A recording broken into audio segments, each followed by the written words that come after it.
Hoy estamos hablando sobre el dolor y tenemos al doctor Miguel Minier, cofundador y director médico de Virexis Health Center.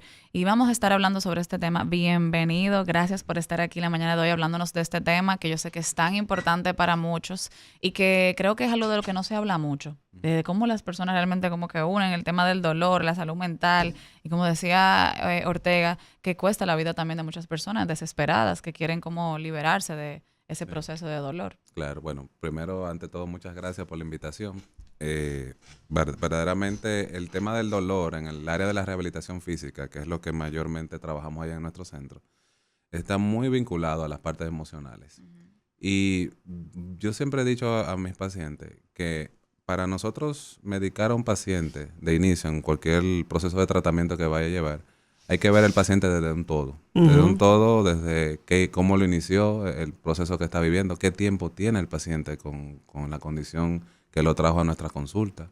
Entonces, para nosotros es sumamente importante velar la parte emocional, la parte psicológica desde ese punto de vista para poder tener un buen tratamiento a nuestros pacientes. Sí. Mira, Minier, tú sabes que yo soy psiquiatra, nos conocemos hace años, y yo sé todos los síntomas mentales que acompañan a un paciente con dolor, y más si es dolor crónico. Dale un poco la luz al público de un paciente que viene con ese dolor de espalda, que es frecuentísimo, o ese dolor de hombros, rodillas, y todos esos síntomas que vemos en salud mental, esa ansiedad. Cuéntanos sobre eso, ¿cómo es que se presenta? Sí, bueno, la mayoría de los pacientes que acuden a nuestra consulta, lo tenemos de diferentes categorías, yo lo llamo así, que son los dolores crónicos o los dolores agudos, pacientes que tuvieron alguna lesión de manera esporádica por un periodo de 1 o 2 semanas. Y hay pacientes que ya tienen más de 4 o 5 meses, que son lo que nosotros llamamos pacientes crónicos, que vienen evolucionando o atendiéndose en diferentes modalidades, básicamente para resolver su problema. ¿Qué sucede? Que esos pacientes crónicos, que son la mayoría que vemos allá en nuestro centro, son pacientes que cuando uno lo consulta, la primera eslabón que vemos es la frustración. Esa parte emocional es sumamente importante. Ya de hecho, ahorita cuando ustedes estaban conversando sobre el tema de las redes sociales y el tema de cómo la gente se vuelve tan dependiente con el tema de la tecnología, ha hecho que inclusive el paciente cuando llega a nuestra consulta, hasta cierto punto ya viene con un diagnóstico predeterminado por un reel que vieron en sí, Instagram. Claro. No, eso era lo que estábamos hablando yo y Stephanie afuera, que ahora tenemos un montón de gente, tanto en las redes sociales como que son médicos, que son ortopedas, que son psiquiatras, que son psicólogos, que son cirujanos. Es increíble, tienen una opinión de todo el área médico sin ninguna base, pero ellos tienen su opinión, la tienen que dar. Y entonces la cantidad, como tienen muchos seguidores, la cantidad de gente que cree eso y la cantidad de veces que están equivocados es increíble. Claro. O sea, y eso es un tema, ¿no? Por esa misma razón, nosotros cuando inauguramos nuestro centro, nuestro enfoque siempre fue de manera integral. Y hacer una medicina de manera basada en evidencia, evidentemente, y casuística con respecto al tratamiento guiado. Cuando hablo de tratamiento guiado, es que aquel paciente que va o acude a nuestro centro es evaluado de una manera general o integral, primeramente. Ustedes son el único centro que tiene toda esa maquinaria y ese equipamiento que tienen, ¿no? Actualmente, tanto en América Latina y el Caribe, somos el único en centro. El Caribe entero. Que tenemos todas las tecnologías complementadas, o como nosotros le llamamos, un all in one place. Doctor, pero cuando usted habla de la parte integral, para que las personas puedan entender un poquito más lo que es esta área integral, ¿cómo se mediría eso? O sea, ¿qué se mide? ¿Cómo es los pasos? Yo llego al consultorio con un dolor de espalda, como tengo ahora. ¿Qué yo tengo que hacer? ¿Cómo me reciben? ¿Qué es lo que hacen? Claro, nosotros tenemos una consulta general, de medicina general, que es básicamente la que yo comando allá en el centro, donde clasificamos al paciente y comenzamos a hacer ciertas baterías de laboratorio. Eso ya, cuando hablo de laboratorio, me refiero al tema de imágenes, cuando son los pacientes ya que van por sus propios pies, o hay pacientes que son referidos por algún colega de nosotros, ortopedas, neurocirujanos, psiquiatras también. Sí, claro. Hemos tenido de todo. Que básicamente lo que hacemos es un peritaje completo de por qué se origina el dolor.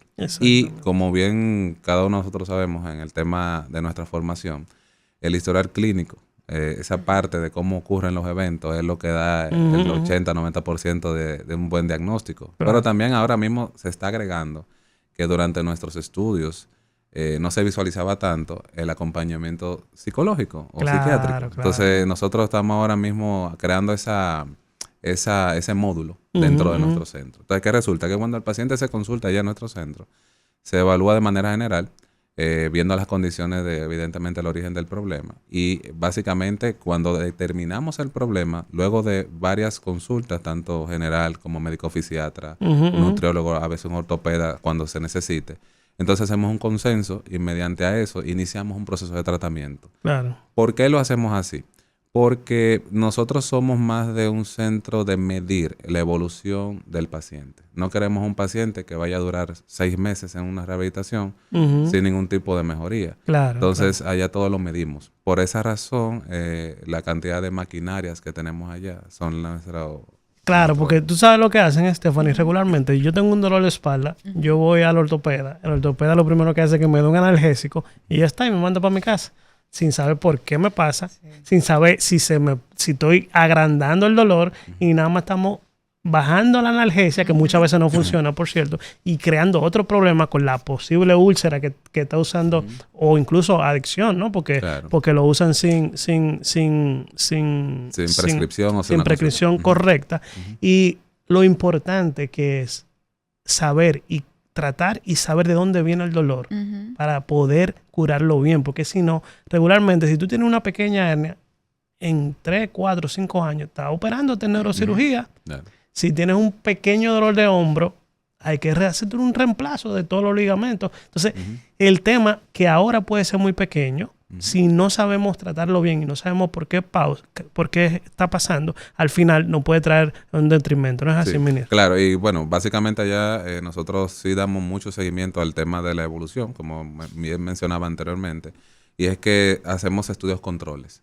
O sea, el paciente cuando llega a nuestro centro ve la imagen de lo que tiene y durante el proceso de la rehabilitación es acompañado por los médicos, los licenciados en rehabilitación física en nuestro centro, y se le hace una evolución tanto en imagen como física, porque lo podemos medir, y eso nos permite a nosotros tener una casuística en la cual nosotros allá, como vamos a decirle política o visión de nuestro centro, es no usar fármacos durante el inicio del tratamiento del paciente, al menos que sea algo necesario. Obviamente, la mayoría de nuestros pacientes vienen sobremedicados, por lo que mencionaba anterior al tema de que las redes sociales... ahora mismo me han llegado con ChatGPT. Sí, no, porque esa es otra. ChatGPT, Cloud, y son super médicos. Yo he tenido pacientes que van allá, mire, yo vine aquí porque ChatGPT me dijo eso. Entonces, ya yo quiero que usted me ponga ese tratamiento. Entonces, bueno. Ese tratamiento. Sí, ahora y es una discusión que nosotros siempre tenemos aquí, yo y Stephanie, porque yo digo que al final, aunque ustedes no lo crean, ChatGPT y los inteligencia artificial van a asumir el control de la evaluación médica. Yo creo que al final va... Pero con información que tú le pongas, porque, por ejemplo, tú dices, está bien, ChatGPT va a asumir. Pero ¿de quién se alimenta? De la información que nosotros le damos. Pero ahora, hasta que aprenda, después que aprenda, nosotros lo que vamos a supervisar un tiempo. Y probablemente también... Pero lo que hay que dejar de entender... Stephanie no quiere que espérate, mi amor, esta psicóloga espectacular, no es verdad que va a venir ChatGPT a darle ese calor humano que yo le doy a mis pacientes, olvídese de eso. Hay un celo con ChatGPT. No, claro, para mí es una herramienta maravillosa de apoyo, pero lo que yo siempre digo, si tú tienes un problema, mira, estamos hablando del dolor, para no salirnos de esa línea, si tú tienes un tema de dolor, que yo venía diciendo ahorita, óyeme, señores, yo diciéndolo, que yo soy consciente de eso. Yo tengo un dolor aquí, como que parece que en la ciática. Y yo me bebí 2 Tylenol anoche. Y no se me quitó el dolor. Y yo decía, ¿y qué yo dije? Yo voy a ver si me voy a inyectar. A ver aquí. Sí, señores, eso es un peligro. Pero ella no sabe de qué es ese dolor. Pero yo no sé de qué es ese dolor. Sí. Pero mira, y yo soy consciente de decirlo. Qué bueno que viniste, porque es el vivo ejemplo de una mala paciente. Mira, y es importante reconocerlo. ¿Tú sabes por qué? Porque si no tuviéramos estos espacios de información y de educación, y yo te voy a decir, Luna, que nosotros estamos aquí, nosotros somos lo más educados, o lo más culto, o lo que más sabemos. Aquí todo el mundo es ignorante en un lado, en un área. Todo el mundo es ignorante en algo. Óyeme, todos somos ignorantes en algo, claro que sí, hay que reconocer eso. Pero nosotros no podemos andar buscando diagnósticos en Google, en ChatGPT, en todo eso, sin nosotros ir a un especialista, porque es cierto que la inteligencia artificial te va a ayudar y tú buscar en internet te arroja cierta luz. Pero nunca va a a sustituir una persona que haya estudiado tanto, que haya visto casos. ¿Por qué? Porque al final ChatGPT todo eso se alimenta de lo que nosotros le entramos como información. Y sobre todo la experiencia. Y todavía, señores, esto es un bebé. Todavía, quién sabe, de verdad, futuro puede ser. Pero todavía hay que ir al médico. Todavía tú tienes tu trabajo seguro, Hay que dejar de autodiagnosticarse. Exactamente. Bueno, Menier, cuéntame más de la parte ansiosa, de la parte depresiva, esos pacientes que tenemos con dolor. Sí. Y cuéntame también cuáles son los síntomas psiquiátricos que producen el dolor agudo, porque ahí no sé cuáles son los que más... No, los agudos básicamente no tienen un componente psicológico. Ahora, cuando ya son crónicos, ahí viene la ansiedad, frustración, el insomnio. Que básicamente el insomnio. El rey de todo el tema del dolor crónico es el insomnio. ¿Por qué todo el mundo que tiene dolor crónico tiene insomnio? Lo que pasa es que cuando ya el paciente entra en un proceso de dolor crónico y ya este tema del cortisol, ese estrés que las provoca, interleuquinas, obviamente ocurre una contracción muscular que va a evidenciar ya el paciente con esta sintomatología como dolor. Claro, proinflamatorio, toda esa parte proinflamatoria, te altera el ritmo circadiano y te da... Y yo lo he estado bien ahora mismo reflejando o viendo en mis pacientes con el tema del uso de los equipos electrónicos, como mencionaba anteriormente. El abuso o el uso de equipos electrónicos está aumentando la casuística en pacientes que vienen con problemas cervicales. Dolores... sí, por el tema de que tienen la cabeza muy abajo. Incluso yo vi en las redes sociales, en Temu, en cosas, como hay un aparato para poder levantar el cuello, para la parte ortopédica del cuello, para no tener que está muy bien. Claro, yo creo que... es que todo ayuda. El tema ahorita que mencionabas sobre la parte del desintoxicarse de las redes ayuda bastante. Y bien o mal que estamos tocando el tema del dolor, quiero reflejar la parte de la ansiedad. O sea, el tema de la ansiedad es un tema que hay que darle mucho énfasis hoy en día. Porque realmente está desencadenando muchos problemas. Y dentro de esos problemas está relacionado mucho con el dolor. Sí, totalmente. Y algo muy importante que sí a los televidentes y radioescuchas es el acompañamiento. El acompañamiento es necesario en este tipo de pacientes, tanto crónico como agudo. Porque hay pacientes que realmente van a necesitar apoyo en ese caso.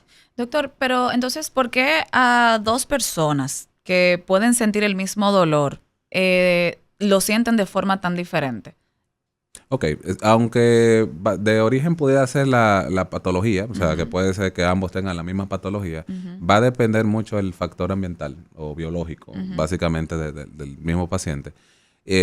También cómo maneja la situación. Hay que ver desde el punto de vista que tocaba anteriormente, el historial clínico, aquel paciente que maneja mucho estrés o mucha ansiedad o tiene un estilo de vida sedentario, vamos a decirle que va a tener mayor probabilidad de que el dolor sea aún más aumentado. Okay. Y aquí estamos hablando de que la gente puede entender que el tema de la ansiedad y el estrés aumentan los niveles de cortisol. Exactamente. Y eso lo que hace que bajen las defensas del cuerpo, las células no se desarrollan adecuadamente, no hay una reestructuración. El tema del sueño sabemos que hemos hablado aquí muchísimo, que afecta el mismo desarrollo cerebral o, como decíamos aquí, la limpieza. Y algo muy importante que yo quiero que me hable Menier, algo muy importante de... Todo eso que afecta, pero también afecta a la cotidianidad. Como ya dijimos, el sueño, el trabajo. ¿Cuánta gente no ha dejado el trabajo porque el dolor es insoportable? ¿Cuánta gente no ha dejado de salir con los amigos porque dice, a mí me duele todo el tiempo, yo no quiero? Y se ponen irritables, y se ponen deprimidos, y se ponen ansiosos. ¿Cómo es que funciona eso en la cotidianidad de una persona? Sí, bueno, básicamente lo que esa parte podemos conllevarla o llevarla en un punto medio, que es una frustración. Y esos pacientes ya básicamente están sobremedicados en todos los sentidos de la palabra o sobre... Y los mismos medicamentos le dan mucho sueño, le aumentan de peso. La mayoría de nuestros fármacos analgésicos antiinflamatorios tienen muchos efectos secundarios. Yo he visto muchos pacientes también el tema para el colesterol, que producen mucha mialgia, las famosas simvastatinas. que son efectos secundarios que producen los ¿Qué es lo que fármacos. produce? Pero dile las O sea, simvastatinas, las ¿para qué simvastatinas sirve? son fármacos, o las estatinas son fármacos que utilizan para el tratamiento del colesterol alto. Ese lo ponen los cardiólogos. Los cardiólogos lo ponen el 90% de las veces. De que para evitar... para evitar lo que es el acúmulo de grasa en las arterias y evitar el infarto. O sea que...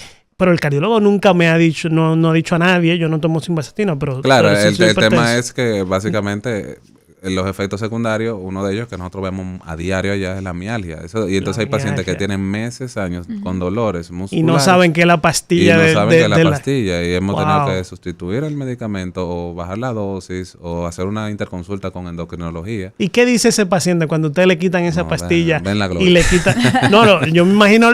lo que le diga al cardiólogo. No, porque eso, obviamente, entre bomberos no pisamos la manguera, eso es lo primero. Claro. Bueno, pero, yo estoy en contra de eso. Yo creo que se hace su interconsulta. Yo estoy en contra de eso. Yo creo que si hay un mal médico, yo creo que se debe decir. Básicamente. Pero yo no creo que sea un mal médico. Yo lo que creo que tú no ves, y eso por el tema de la parte integral. O sea, hay veces que tú recetas un medicamento como doctor y tú dices, este es el medicamento que yo tengo 50 años, 30 años, 20 años recetando para tu proceso, para la enfermedad que tú tienes. Pero ¿qué pasa? Que como no hay una mirada integral, yo no sé si eso te va a afectar en el tema del dolor. Entonces, no. Yo como cardiólogo tengo que saber que eso puede ser efecto secundario e informártelo. Porque si no sabemos, entonces estamos mal. Yo como cardiólogo no es que lo deje de usar, no es que no se lo pueda, pero yo te lo tengo que decir, mira, te puede dar un efecto secundario que se llama mialgia, que te puede doler y es por causa de este medicamento. Si te da y no lo puedes aguantar, ven y vamos a cambiarlo. Eso es lo que tiene que hacer. Esa es la responsabilidad del cardiólogo. Pero en otras ocasiones se le informa al paciente, defendiendo esa parte, y el paciente lo obvia. Eso pasa mucho. Sí, bueno, pero ya eso es culpa del paciente. Pero sabemos que hay muchos médicos por el tiempo que duran con consulta, tanto en la pública como en la privada, por X o Y, no dan toda la información que deben dar al paciente. Entonces, el paciente después se siente mal porque... Para eso uso ChatGPT. Pero como sea, vayan y digan lo que sienten. Colocan el medicamento. Y también como ese tema de la mialgia, tal vez no muchos pacientes entienden que viene de la medicación. Sí, claro. Lo asumen tal vez por otra cosa. Pero yo mismo no sabía que la estatina... O sea, yo soy médico y soy psiquiatra, pero yo no sabía que la estatina daba mialgia. Sí. Por ejemplo, eso me enteré yo ahora. Y bueno, está en el mismo prescrito del fármaco. El tema es que para nosotros darnos cuenta de ello, hay que indagar mucho. Claro. Porque el paciente no te dice de golpe, yo tomo pastillas para colesterol. A veces la ven tan insignificante, hasta por el tamaño del fármaco, que es diminuto, que dice eso no hace nada, porque es pequeño. Pero realmente tiene muchos componentes dentro del abanico de posibilidades que puede producir. Pero ahí es que está la importancia, por ejemplo, de ir a un lugar especializado en eso. O sea, si yo voy a cualquier ortopeda, no es verdad que el ortopeda va a comenzar a preguntarle, mira, ¿y tú estás tomando estatina? No lo va a hacer porque no está especializado en eso. Por eso es bueno ir en Acrópolis, que ustedes están, ¿no? A Virexis. A mí se me confunde el nombre todavía. A Virexis, porque ahí hay un equipo que tienen años. ¿Cuántos años? Nosotros tenemos 9 años. 9 años abiertos de experiencia del dolor crónico. O sea, literalmente... Vayan. Cuando usted tenga un dolor, vayan a Virexis, porque yo creo que es el mejor lugar para poder trabajar ese tema en completo, ¿no? En integral, como dice. Sí. Tú sabes, doctor, que cuando usted ha mencionado varias veces la importancia de nosotros, por ejemplo, pacientes que tienen un estado depresivo, un estado ansioso, en su experiencia, ¿qué es lo que pasa? Que una persona tenga un tema de dolor. Pero en un estado depresivo, en un estado ansioso, eso aumenta la capacidad de nosotros poder manejar la tolerancia a ese dolor. ¿Cómo realmente se ve la mejora en estos pacientes? O sea, ¿realmente son pacientes que se ayudan solamente dentro de esa dinámica integral que ustedes tienen o realmente tienen que asistir a una consulta de salud mental para poder mejorar esa tolerancia a ese dolor? Porque sí lo vemos como psiquiatra y como psicólogo en el mismo tema de la depresión y la ansiedad, sabemos que eso puede tener esos síntomas somáticos, que mucha gente va al médico y dice, tú estás bien, tú no tienes nada, pero tú te sientes en el cuerpo que te duele. ¿Cómo eso afecta realmente? Lo primero, y qué bueno que culminas tu pregunta con esa frase, el apoyo en los pacientes cuando tienen un dolor no debe minimizarse.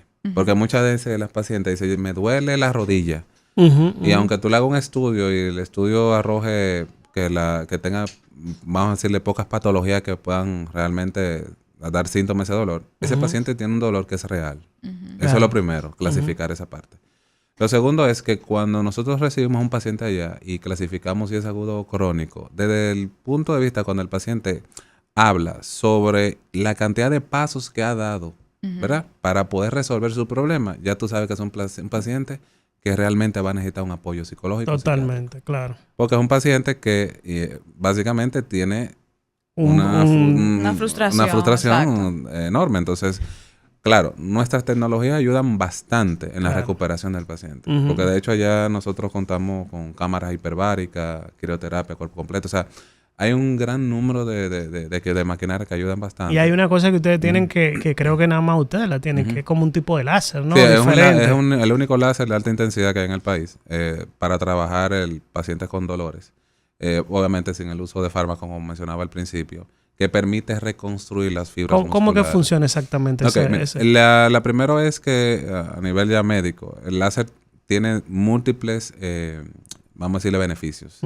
Dentro de la parte bioquímica o celular, básicamente, el láser lo que hace es que aumenta la proliferación de fibroblastos que permiten reparar el tejido. Fibroblastos son las células del músculo. Okay. Y en algunos de los osteocitos, evidentemente, porque nos ayudan, cuando nosotros reparamos el tejido, eso produce un drenaje linfático, evidentemente, acompañado, que ayuda, permite desinflamar el organismo. Ok, entonces, para que la gente entienda, lo que ustedes hacen es que promueven que las células se aumenten y que la basura se bote. La basura se vaya, lo que está muerto se vaya. Al final eso es lo que hace ese láser. Exactamente. Entonces, cuando ya nosotros tenemos esa condición reparada o mejorada, entonces ya lo pasamos a la parte de terapia física como tal. Porque, para nada en secreto, trabajar un paciente con desgarro muscular, si nosotros no reparamos primero a nivel de nuestro láser, no podemos pretender hacerle movimientos para que las fibras sigan afectándose. Entonces, lo hacemos combinado. Ese es el punto. Pero es un temazo lo que tú has traído, porque la gente que va al gimnasio y que se desgarra a nivel muscular. Pero, Stephanie, yo no sé por qué la gente no ha estado llamando, porque pregunta que yo tendría... Mira... Oye, yo te voy a decir algo. El otro día yo justamente hablando, yo le digo a una paciente, ¿por qué tú no vas al gimnasio? Y ella me dice, no, yo dejé de ir porque iba con una amiga y mi amiga sufrió un desgarro muscular. Y la entrenadora le decía que yo no quiero gente vaga. Aquí tenemos que levantar peso. Se asustó. No, y dejó de ir porque ven acá, pero si yo te estoy diciendo que yo no quiero ese dolor y señores, y de verdad que el tema de los coaches del gimnasio y todo eso, óyeme, es importante que entiendan que primero no todos los cuerpos están listos para levantar ese tema del peso, pero el tema de un desgarro muscular, mira qué importante es. O sea, no es que dándole tú a lo hierro, como dicen, tú vas a poder recuperarte. Claro. Sino que al final eso lo que puede ser es perpetuar más el tema del dolor y eso puede ser algún punto que no sea reparable. Por eso es tan importante el reposo. Pasa que la mayoría de las personas... Pero la gente te dice, no, dale, porque el músculo está estirando. Y si el músculo se rompe, entonces eso va a ser mejor porque va a crecer. Y si nos vamos al inicio, cuando ustedes comenzaron el programa, ahí tenemos el tema del descanso. Entonces, si tú tienes una lesión y tú no descansas y te la pasas la noche entera con un teléfono, evidentemente no va a haber una reparación adecuada. Claro. O sea, que no estás haciendo nada absolutamente para ayudar a mejorar tu condición de salud. Pero llega un punto, doctor, en el que usted ha visto en su consulta, en pacientes, que vienen, por ejemplo, con un desgarro muscular y han hecho el esfuerzo, por ejemplo, una persona que corre o que levanta peso, que se desgarra y que aún aguantando el dolor, él sigue poniendo ese músculo a generar, yo creo que es lo que dicen, es como que el músculo cuando se rompe vuelve y se reestructura otra vez, pero ya con esa lesión, aún aguantando dolor, porque señores, mira, yo conozco gente que aún aguantando ese dolor siguen en el gimnasio y tú lo ves, pero tú no tienes la rodilla mala, el hombro, no, eso hay que darle porque eso funciona. ¿Cuáles son los riesgos que toman estas personas que siguen y estos coaches que motivan a que personas que incluso han empezado el gimnasio lo hagan, pero con peso fuerte? Okay. O sea, hay personas que dicen, tú tienes que levantar más peso que repeticiones. O sea, ¿cómo esto influye? El riesgo es muy claro. La ruptura muscular es lo último que va a pasar. Resulta, y yo utilizo esta terminología con mis pacientes, ese dolor, cuando uno se da en el dedo chiquito del pie, le queda una puerta. A cualquiera lo pone loco. Claro. ¿Sí o no? Ahora bien, si ese dolor que usted tiene por alguna lesión de tejido, ¿no? Dura más de 2 semanas, hay que prestarle atención. Ahora, aquel dolor que es propio de del mismo gimnasio, del mismo evento físico, que se va a trabajar como nivel muscular a nivel de gimnasio, dura 24 o 72 horas. Eso es rápido. Exacto. Porque eso es parte del crecimiento muscular. Ahora, cuando ya dura más de 2 semanas, hay que prestar atención porque esa tendinosis se va a convertir en un desgarro muscular y después en una ruptura muscular. Y ahí tendríamos que intervenir, tendrá que intervenir quirúrgicamente. Wow. Y hay personas que escogen no intervenirse quirúrgicamente. ¿No vamos a una pausa? No. No, hay personas que escogen no intervenirse quirúrgicamente. ¿Qué riesgo toman estas personas? Y si dentro de la clínica de ustedes hay protocolos que se pueden... Los que toman el riesgo no operarse, ¿no? Tienen obviamente van a tener con el tiempo limitación en los movimientos de la articulación. Claro. Okay. Esa parte es importante. Mira, y yo también tengo entendido que ustedes tienen un tema del frío, del calor, como una cámara de... La crioterapia. La crioterapia. Que eso en un tiempo estuvo muy de moda, hace 8, 10, 9 años. Pero ahora yo no oigo nada. ¿Cómo funciona eso? Que yo no oigo a nadie hablando de eso. Que la cámara hiperbárica, la crioterapia, perdón, permite llevar el organismo a una temperatura en la cual su sistema inmunológico se dispare, básicamente. Entonces, entrando en alerta. ¿Qué crea eso? Que las endorfinas se disparan y evidentemente ayuda a que el cuerpo se desinflame de manera general. Totalmente. Entonces, pacientes que... allá lo utilizamos de 2 vías. Los pacientes como pacientes y deportistas que están entrenando para algún evento deportivo. O sea, los deportistas de alto rendimiento van allá. Sí, claro. Luego de algún entrenamiento exhaustivo, o por ejemplo, tenemos muchos los que hacen Ironman o maratones. Ellos van allá después de una jornada de triatlones que ellos realizan. Se dan su crioterapia y al mismo día ya están, vamos arriba para el otro. Sí, porque ayuda bastante eso. Mira, cuando son en ese caso. ¿Y a nivel de salud mental, hay algún beneficio ahí? Claro que sí. Trabaja mucho en el tema del insomnio. Del insomnio. Ese crioterapia va muy bien. Trabaja mucho con el insomnio. O sea, nosotros trabajamos pacientes con insomnio. Y hay una diferencia entre los hombres y las mujeres, porque el otro día yo leyendo un ensayo clínico ahí, yo leía que muchos de los tipos de ejercicio y el tema del frío y el calor, de eso que conocemos como el ice bath, las mujeres más o menos no deberían de hacerlo. Sí. ¿Por qué? Pero que las mujeres no deberían de hacerlo por el tema hormonal y eso les afecta al igual que el ejercicio intenso. Entonces hay una diferencia entre los hombres y las mujeres. Obviamente, claro, que ustedes son más delicadas en ese aspecto. Cuando quieren.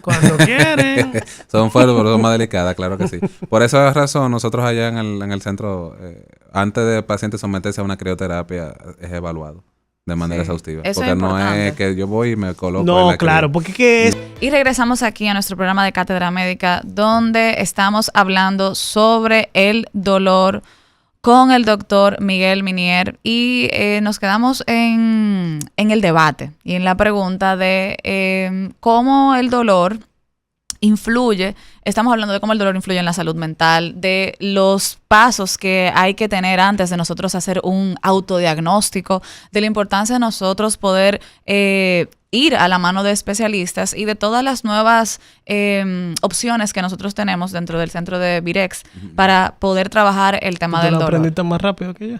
Virex. Ya va para allá. Claro que voy para allá. Con el tema del dolor. Y, señores, tener tanto cuidado con el tema de que no todo, como tú decías, Ortega, no todo protocolo se adapta a todo el mundo. Totalmente. Porque al final tú no sabes si ese protocolo va a ser ideal para ti. Por eso, como nosotros conocemos muy bien, el tema de la historia clínica es muy importante. Pero hablando dentro de todo este tema, yo lo que quisiera saber es cómo el tema del dolor, cuando aumenta los niveles de estrés, ya sabemos que afecta el sueño y todo eso, ¿cómo influye la parte social en esto? Porque mucha gente te dice, y no sé, me imagino que le puede llegar a consulta, yo me bebí una pastilla que mi mamá me dijo, o yo me bebí tal cosa, ahí hablamos sobre el tema de la medicación anteriormente, pero ¿cómo influye el apoyo social en que ese dolor no crezca más con el nivel de estrés y el trabajo y todo eso? Y otra cosa, el dolor, para que tú sepas, es lo más parecido a la enfermedad de salud mental. porque no se ve. No se puede medir No hay objetivamente. un O te dolor, dicen, como tú sí eres decía. exagerado. Exacto, y tú te estás muriendo del dolor. Y el otro dice, no, pero eso no es nada, yo te veo caminando bien.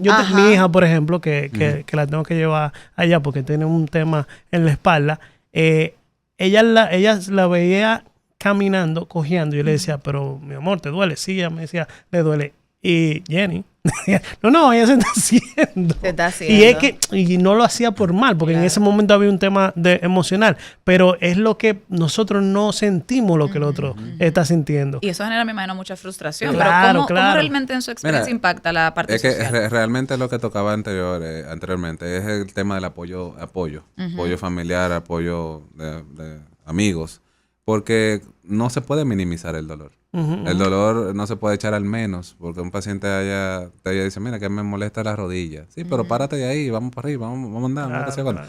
Porque realmente el dolor es una alerta de que algo anda mal. Algo anda mal. Entonces, claro, hay pacientes que van a somatizar el dolor, pero no deja de ser Hablemos dolor. de eso. Claro. ¿Qué es realmente somatizar el dolor? Es cuando el ¿Qué paciente es lo que es un dolor exagera. Vamos a decirle por demás, y ya cuando son pacientes crónicos, el nivel de sensación de dolor que tiene. O sea, es como que nosotros usábamos una escala de Bass para medir el dolor, que hacemos preguntas del 1 al 10. Claro, conociendo la patología y lo grave que puede, o la sintomatología que puede ocasionar ese paciente por la patología que tiene, ya uno sabe, más o menos sabemos el nivel de dolor que puede estar padeciendo. Pero hay pacientes que sobredimensionan el dolor. Porque buscan atención, buscando apoyo. Lo veo mucho en mujeres, esa parte. Y en este país no pasa tanto, Stephanie, pero en otros países es muy frecuente el dolor y el abuso de sustancias. Hay una serie que es muy famosa, que es la de Doctor House, que se abusó del Valium porque él tenía el tema de la operación de la pierna. Sí, el Valium no es el mejor para el dolor, déjame decirte. Pero el tema de el abuso de sustancia, el dolor, el tema de cómo manejan los fármacos aquí. ¿Qué pasa aquí con eso? Bueno, yo ni quisiera entrar mucho en ese tema, pero realmente aquí hay que venir en todo, si no... Si te llevas de Ortega, muchacho, aquí sales tú, mira, que te esperan allá afuera. No, el tema es que los fármacos yo lo veo desde mi punto de vista como médico, utilizarlo, claro, cuando se habla de dolor, con la tecnología que nosotros trabajamos allá, yo lo utilizaría en un caso necesario. De última opción. Y ya después, entonces, nos vamos a la parte psiquiátrica. O sea, me refiero a fármacos ya más complejos. Para trabajar en la parte de los neurotransmisores. Claro. Porque realmente yo no... siempre tengo la teoría de que si tú tienes un paciente con un proceso inflamatorio, una tendinosis, un dolor, tú le das un fármaco para el dolor, tú solamente estás mitigando el dolor de momento, no estás quitando el problema. Entonces tú lo vuelves dependiente con el tiempo. Claro. No de todos los fármacos hay que tener cuidado porque porque me pasa a mí como psiquiatra que cuando llega un paciente al frente, lo primero que dice, doctor, yo no quiero ser dependiente del fármaco. Yo digo, pero yo no te he puesto nada todavía. Sí, claro. Hay un grupito de fármacos, 10, 15 fármacos en psiquiatría que se llaman benzodiazepina y tal vez algún otro medicamento diferente que puede producir dependencia. Pero después los otros 2000 fármacos psiquiátricos no producen dependencia. Claro. Entonces hay que saber que hay algunos fármacos del dolor que pueden producir dependencia. Claro. Yo me refiero básicamente al punto de que hay pacientes que andan con su pastillita o su blister de acetaminofén al lado. Cuando van a caminar, yo tengo que tomarme esta pastilla para poder realizar mi labor. Entonces, a eso me refiero. Pero ahí entra mucho el tema mental también. Claro. O sea, ahí entra mucho hay que entender que el tema del dolor, cuando nosotros estamos en una desesperación y todo eso, hay una baja dopaminérgica de endorfina. Entonces, obviamente, cuando hay una baja de esos neurotransmisores, el dolor tú lo vas a sentir, no vas a tener tanta tolerancia a ese nivel de dolor. Y sabemos que yo, por ejemplo, que como te decía, trabajo en la parte de hipnosis, en la parte clínica, yo sí me he dado cuenta que cuando nosotros trabajamos el cambio de perspectiva que yo le doy al tema del dolor, hay una baja en esos niveles y obviamente sube esa tolerancia al dolor. Llega una desintoxicación. Exactamente. Entonces, el cerebro va muy ligado al tema del dolor, porque incluso que él manda la información de qué tanto me duele y qué tanta atención yo le pongo a eso. Entonces, dentro de todo eso, ¿cómo usted entiende que una persona pueda aprender a convivir con el dolor sin que esto controle su vida? Mire, realmente no se debe aprender a convivir con el dolor. Se debe tratar. Entonces, para tratar, evidentemente, hay que hacer estudios y básicamente orientar al paciente a, vamos a decirle, limitar esas condiciones que lo llevaron al paciente a tener esa lesión. Me refiero ya en mi área, que la parte de rehabilitación de pacientes con problemas articulares. ¿Por qué? Porque si tú no atacas lo que incidió directamente sobre la evolución de ese caso de patológico de ese paciente, por más fármacos que tú utilices, por más tratamientos rehabilitativos que tú utilices, nunca va a mejorar porque tú no estás atacando la causa. Ejemplo práctico. Hay pacientes allá que van con dolor de espalda. Y una de las condiciones principales del dolor de espalda es el tema del mal hábito postural. Son pacientes que duermen boca abajo, ven televisión acostado todo el tiempo, están muy sedentarios o básicamente en el tema del gimnasio cargan excesivamente cargas de pesas. Si tú no controlas eso, por más que tratamiento que tú realices, vas a volver a tener el problema. Y hay aquellos pacientes que tienen problemas de mala pisada, que ese es el pan nuestro de cada día. Inclusive hay pacientes que el dolor de espalda está muy íntimamente relacionado a cómo está su postura. Independientemente de que tenga una escoliosis, un problema de hernia discal bastante severo, que ya eso lo ven los neurocirujanos. Pero realmente hay pacientes que hasta por un tema de mejora de pisada o de calzado, mejoran el dolor. O sea que nosotras las mujeres siempre vamos a tener un tema de dolor de espalda porque eso el zapato alto... Y la mayoría de ustedes no reposan la espalda. O sea, se sientan siempre en el borde de la silla. No, y tienen además dos cosas adelante los senos que lo tira. Yo tengo una amiga que tuvo que operarse por eso, porque los senos le estaban causando como un dolor de espalda y incluso le estaba sacando como ya una tutuma aquí en la espalda. Y eso es importante, pero vamos a suponer que dentro de su clínica, dentro del labor, ¿cuáles son esos temas de afecciones del dolor que más usted ve? O sea, yo sé que está la parte de deportiva, pero hay otro que es muy común en nuestro país. El más común son los problemas de columna. Ok, eso es una lesión, accidente. Lumbalgia, cervicalgia, hernias discales, protusiones discales.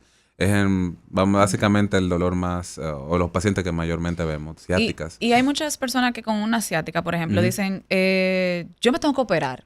O le mandan al tema de operar, pero realmente no sé si sería importante explicar el tema de lo que es realmente un tema cervical o una protuberancia o una hernia cervical. Pues yo sé que hay un movimiento, ¿verdad? De términos. Explícale. Exacto, explícanos qué es eso. Mira, no, y yo te voy a decir lo importante. ¿Sabes por qué? Porque yo me acuerdo, yo tuve un accidente hace más de 14 años. Y 5 años después, yo tuve que ir a un neurólogo porque a mí se me durmió la parte izquierda completa de mi cuerpo.